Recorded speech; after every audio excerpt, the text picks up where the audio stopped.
Om Shri Gurubhyo Namaha Harihi Om Gananaham Tva Ganapati Gum Havamahe Kavim Kavinam Upamatsravastamam Jeshtarajam Brahmanam Brahmanaspata Anasrinvan Utibhitse Dasadanam Prano Devi Saraswati Vaje Bhirvajinivati Dhinama Vitrayavatu Ganesaya Namaha Saraswatyai Namaha Shri Gurubhyo Namaha Harihi Om Sumukascha Ekadantascha Kapilo Gajakarnakaha Lambodharascha Vikato Vignarajo Vinayakaha Dhumaketur Ganadhyakshaha Phalachandro Gajananaha Vakratundaha Surpakarno Herambaha Skandapurvajaha Shuklambaradharam Vishnum Sasivarnam Chaturbhujam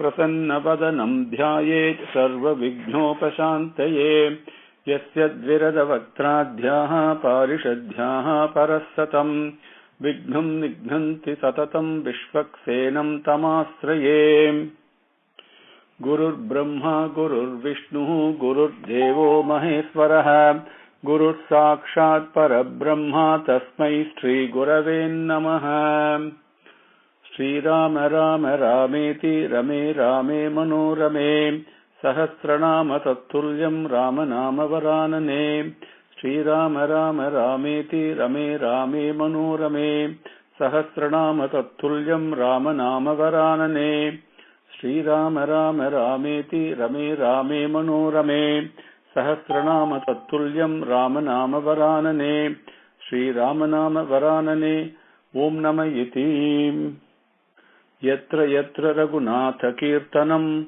Tatra Tatra Krita Mastakanjalim Bhashpavari Paripurna Lochanam Marutim Namata Rakshasantam. So, King Dasharatha and his wives Kausalya, Sumitra and Kaikeyi were sitting in the private quarters and discussing what to do, because they were faced with a major challenge, and the resolution of the challenge was really not in their hands.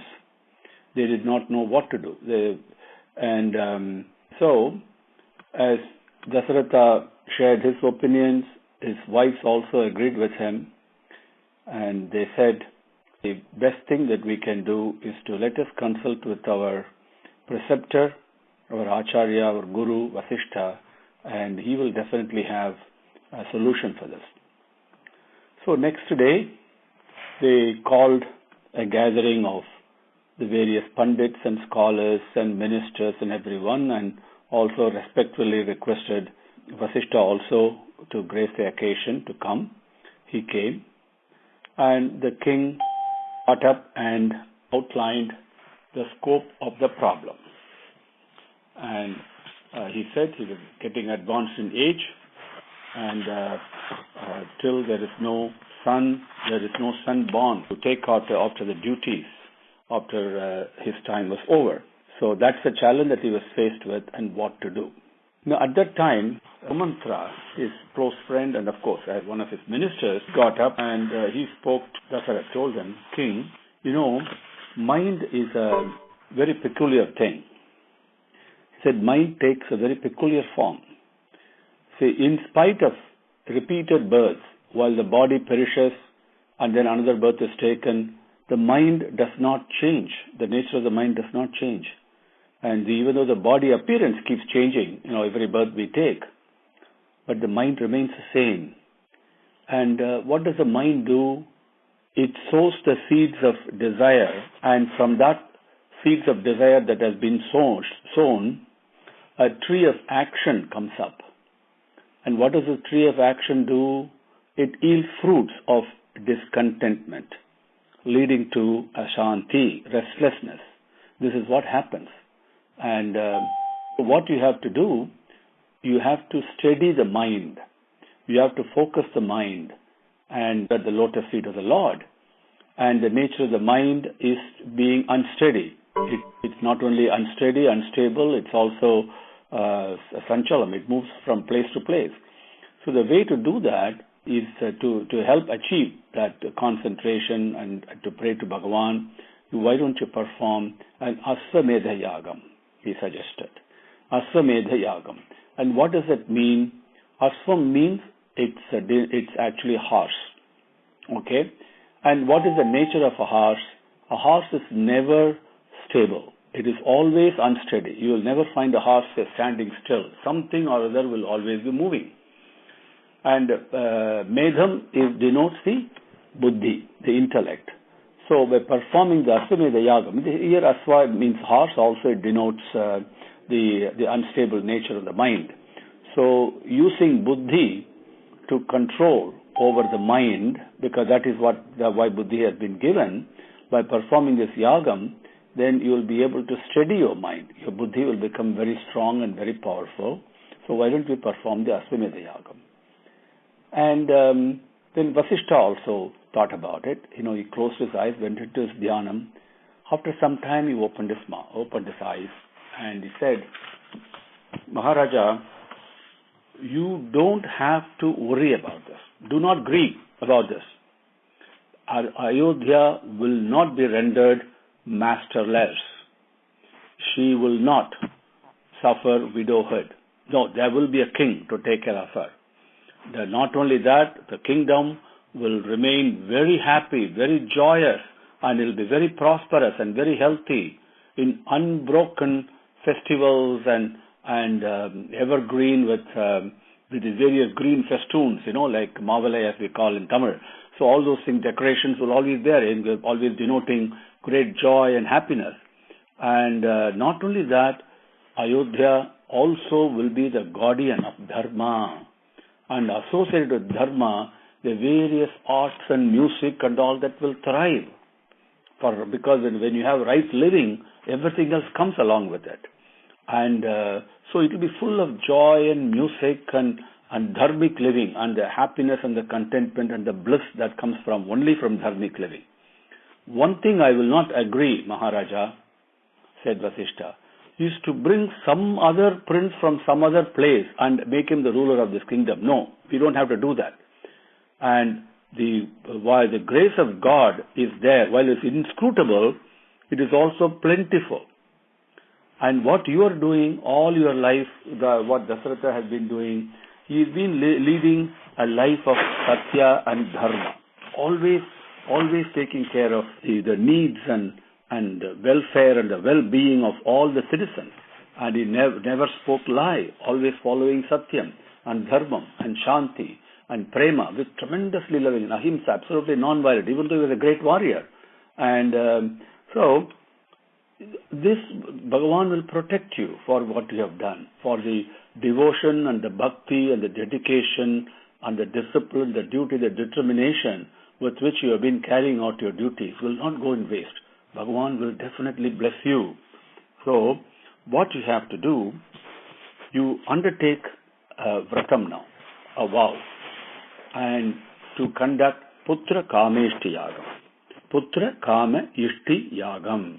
Putra, son, Kamam, desirous of, Ishti, to achieve that desire, okay? So that is your desire. So you, in addition to Aswamedha Yagam, also perform Putra Kameshti Yagam, and then you will definitely get a son. And Vasishtha, took this counsel. Next is how to go about it, and how to go about arranging this. Even Vasishtha also came at that time, and he said, you have in the adjacent kingdom in Angadesam, which is not far from there, current northern Bihar, northwest of West Bengal, south of Nepal, and that area. And so that's the Romapada is there. And, Rishi Sringar is there. So bring that Rishi Sringar and invite him here to conduct the yaga for you. Under his leadership, the yaga should be performed. Immediately, Dasharatha dispatched, the messengers, appropriate messengers, to invite Rishi Sringar. Now, very interestingly, while this was going on, Dasharatha was also thinking, the fact that I don't have a son and I'm worried about the future of the kingdom, right? It's all worry. And he said, these kind of problems, the worries, always existed right from the beginning of time. There is really no one anywhere in the world without anxiety or worry. One sort of worry or another is always there. Birth is a worry. Failure is a worry. Action is a worry. Difficulties are worry. Happiness is a worry. And uncertainty is a worry. All types of worry. How is it possible for man to be happy with all these worries and anxieties? Thought is the root cause for worry. Where there is worry, there is happiness also. Because you don't find happiness and misery separately. No, they're always a mixture. They always coexist. They always co-mingle. And this mystery, nobody can understand. He was thinking like this. Now, while he had sent the invitation for Rishyasringa to come and grace and conduct the Yagam, in Devalokam, one very interesting happiness was taking place. The angels and the celestial bodies, the Devas, they all pray to Bhagavan. Because the wicked activities of Ravana had reached very high proportions. Remember, Ravana had gotten a boon where he could not be very easily killed, right? And so with that, he had been living on and on and on and on. In fact, later on, just to give you an idea of situation, when he abducted Sita and then his own brothers, Kumbhakarnan and Vibhishanan, counseled him. The three brothers had a very private discussion, and Ravana, Kumbhakarnan and Vibhishanan. And both Kumbhakarna and Vibhishana told them, Ravana, what you are doing is absolutely atrocious. This is not right. You should not be doing this. You are the king. All those things. You should not bring somebody else's wife, abduct her like this. And you know what Ravana told them? He said, brothers, I know what I am doing is adharma. I know what I am doing is a sin. But, my dear brothers, how long can I continue to live? I find no other way to leave this body and go. Because Rama is a man. I need to exit. I don't find any other way to exit. This is what he told them. So that's how long he has been living. And his atrocities have become so huge that Devas could not take it anymore. And he was harming the saints and the sages and the rishis and all that. Good people were running away. They just could not live there. And they prayed to Brahma and reminded Brahma, Swami, what have you done? You have given him this boon, where now he basically cannot be killed. And that's a boon that you have given. So who can kill him? Then Brahma told him, I know. While he was asking for this boon of not to suffer death at the hands of these and all that, because of his arrogance, he left out human being, humanity, man. He considered them as very low. Also, he left out monkeys. He considered them as not equal to him. And because of this, he thought he could never be killed by a human being or a monkey. And so I will certainly see to it that he gets killed in the hands of a human. I will take Brahma, Mahavishnu. These are all one and the same. So don't get confused on that, okay? And because stories say Narayana, all these are one and the same, And so he said, I will take care of it. I'm going to take birth in the Ikshvaku dynasty as a son of Dasharatha. So there's an intimate relationship between Dasharatha making arrangements for the Yagam, Putra Kameshti Yagam, and all the Devas praying to Lord Vishnu to the prayers to make sure that Ravana gets killed. It's a very intimate relationship between these two happenings. In other words, nothing happens without Bhagavan's will. As we saw earlier, without Rama's will, not even a leaf can fall. Okay? So everything is a staged play by Bhagavan. So Rishyasringa came along with his wife Shanta. King went to the gates of Ayodhya, the city, and then welcomed him brought him with all the honor that's due to him, tremendous respect, with huge respect and all that. The whole city of Ayodhya, the people there, they all welcomed him with music and joy and, the waving lamps and decorating the streets and with green festoons and that kind of stuff. Very festive atmosphere. Then Dasharatha washed his feet right at the gate itself and sprinkled a little bit of that water on his head. Then he fell down and did namaskarams to him, and he prayed to him very humbly. A great king, but very humbly. Sir, please bless us, bless this city, bless this kingdom. Please perform this Yagam for this. And then Rishi Sringa agreed, and then he started giving instructions. And he gave instructions to where the ministers should be seated, where the scholars should be seated, pandits should be seated, where the various sub-rulers should be seated, according to their status in society. Now, status in society does not mean immediately in modern days, where we think it's something that should not be done. No, it should be done. What it really means is, when a representative, when a sub-ruler, a king comes, for example, he's a representative of a group of people. So in that sense, you must respect him according to that. Or a pandit who is a very great scholar. So all these people should be respected according to their status. That is very important in our lineage. And he told the king, where each one should be seated.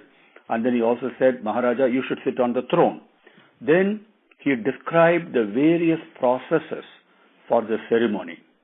What are the various things that have to be done, in what order, how much of what are the materials required, and who should be doing what, to such a minutest detail. He told them, and they started taking notes, obviously, that so much detail that everyone even knew where exactly he was to sit in that sacrificial hall, in that homum place, the hall. And then Rishi Sringa decided the Yagam will begin at 7 a.m. the next day. That's it. The instruction went. It spread like the message, the news spread like wildfire. The whole city, without even sleeping a wink in the night, started preparing for this festive occasion next morning. And I will leave it to your imagination how the city was so beautifully decorated, and people were dressed in very nice attires, nice clothes and all that, extremely auspicious things. And they went in a huge procession and started to sit in the hall that was prepared, which was basically done on the banks of Sarayu. And so everybody was seated very early and waiting for the 7 o'clock to come. And then at the appointed time, Rishi Sringa came there along with his consort, his wife Shanta, and into the Yaga Mandapam he came, along with the king and the queens. And as they came in, imagine the procession. There was beautiful Vedic chanting was there. The bugles were being blown. Various musical instruments were being played. Various percussion instruments were being played. And as a huge procession, it's such an auspicious thing that those of you who have been blessed to watch something like this can easily picture what it was. And then the whole throng of people, and literally so many of them, they all shouted in great joy, Jai and all that. And then Rishi Sringa was installed as the Brahma for the Yagam. Brahma means he is the chief. The Yagam has to be conducted under his leadership. So he will direct. And then what he did, then he has to assign different tasks to different people. Like there will be a person who will be assigned the task of doing worship, and he will do only worship during the Yagam. Then there is another person may be given the work of reciting. Well, somebody has to recite Veda Mantram, right? And then they will be doing the recitation. Then there will be somebody else doing the chanting, and then somebody will do the propitiation. That means to propitiate. There are certain mantras associated with that. Like that, different scholars, according to their ability, he delegated those pieces of work for each one of them. It's to conduct a Yagam is not easy. It's extremely well organized, highly stipulated, and extremely strictly regulated procedure, and with multiple functions. And then somebody has to put the offerings or the ahuti, and we say swaha, right? And that has to be the offering has to be given to the fire. And that job, the various offerings to be placed in the fire with the appropriate Vedic mantras. Vedic mantras, it has to be done, and they have to be pronounced perfectly in the correct way. And so that work Rishisringa kept to himself, and with scrupulous exactitude, and with deep devotion, tremendous bhakti and faith, Shraddha, and that yes, Bhagavan is here, and with that purity of heart and purity of mind, and soaked and immersed in devotion, he was reciting the Vedic mantras and then offering the various offerings to in the fire. And as this was going on, right from the fire, all of a sudden, the fire has been very spiritually fed, not just the various physical offerings, because it's the mantra, the Vedic mantra that gives life. And because of that, it was done so perfectly. The fire was actually scripturally and spiritually fed. And then from there arose a beautiful form, a divine, effulgent form. In front of everyone, all of a sudden this form grew out of it. Beautiful divine person.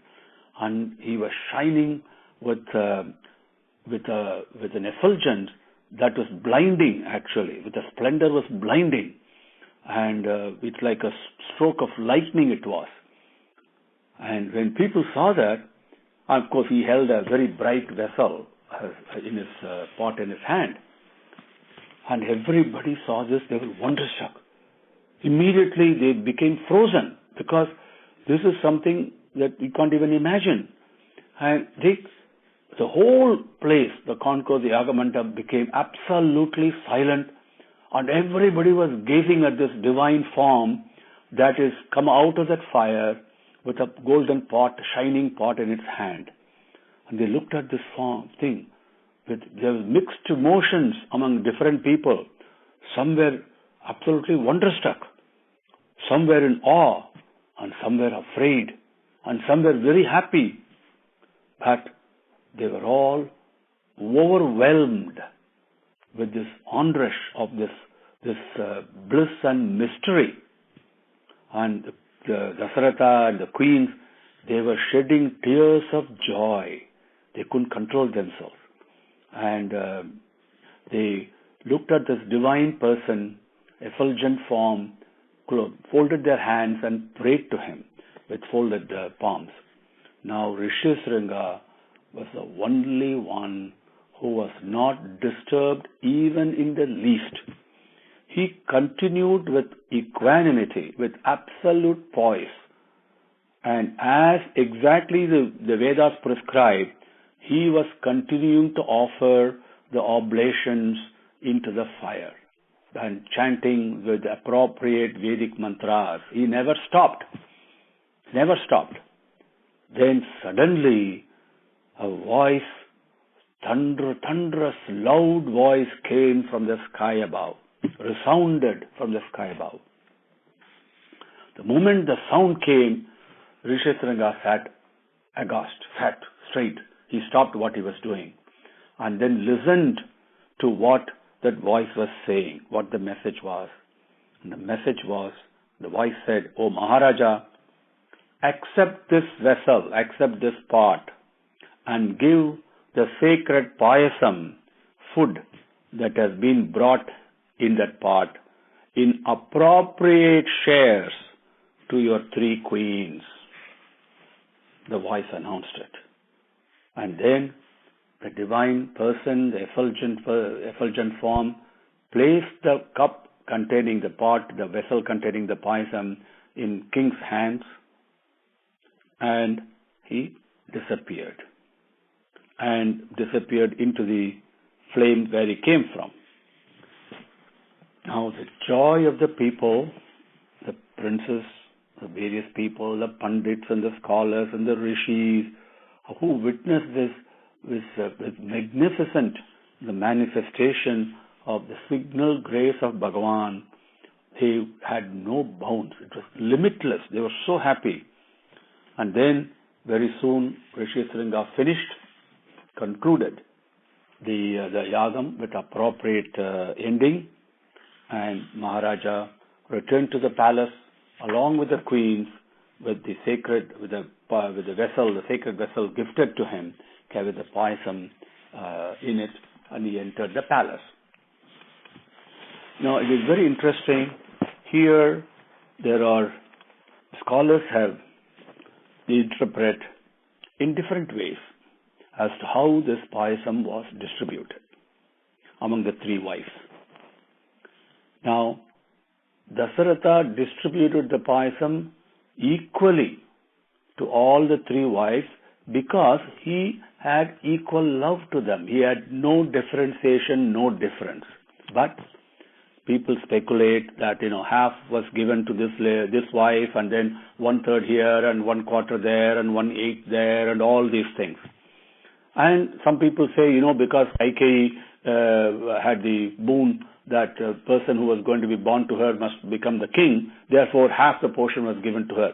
No, it was not. These were all, there was no difference for Dasharatha so far as his wives were concerned.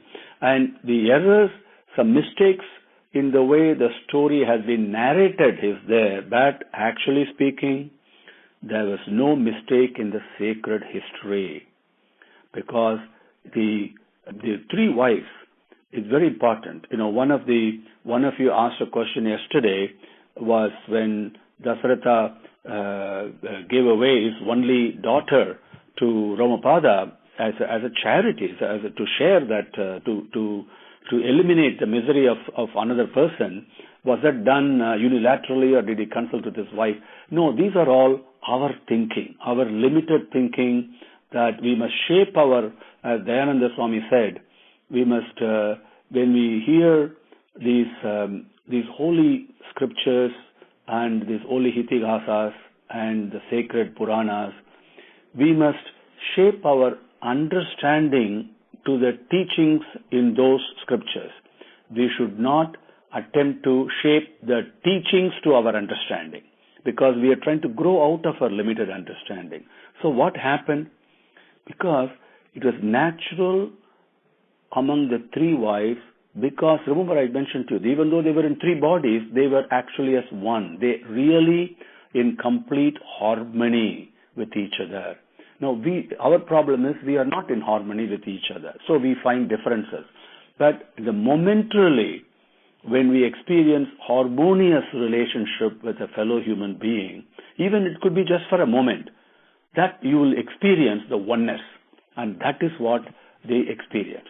And Dasharatha had exactly the same relationship with them. It was not like one man and three wives, and I will tell you the significance of that one man and three wives later. And it was one of harmonious relationship where they experienced no difference. So Dasharatha distributed the payasam equally to the three wives. So how did that, what happened after that? Oh, that we will have to continue next coming Monday, because I just see the time is up.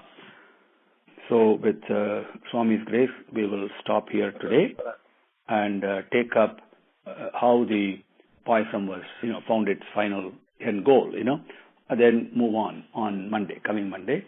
Om Shri Gurubhyo Namaha. Harihi Om. Samastalokaha Sukhino Bhavantu. Samastalokaha Sukhino Bhavantu. Samastalokaha Sukhino Bhavantu. Om Shanti Shanti Shantihi. Harihi Om.